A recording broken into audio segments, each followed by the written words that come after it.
বাফুফের কোচের আবেদনের শেষ দিনে এসে এমন একটা সিভি ড্রপ হয়েছে যা ওলটপালট করে দিচ্ছে সব হিসাব নিকাশ।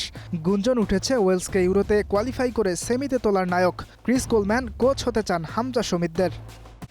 ইংল্যান্ডের ক্লাব ফুটবলের শক্তপোক্ত সেন্টার ব্যাক হিসেবে পরিচিত ক্রিস কোলম্যান ক্যারিয়ার শুরু করেন ম্যানচেস্টার সিটিতে।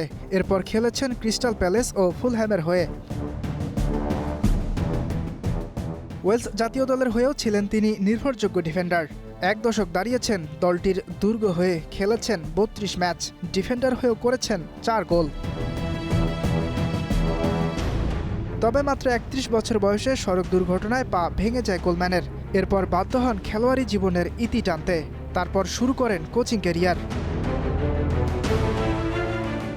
কোচিং ক্যারিয়ারের শুরুটা হয় ফুলহ্যামকে দিয়ে। এরপর দায়িত্ব পালন করেন রিয়াল সোসিয়েদাদ ও সান্ডারল্যান্ডের মতো ক্লাবের।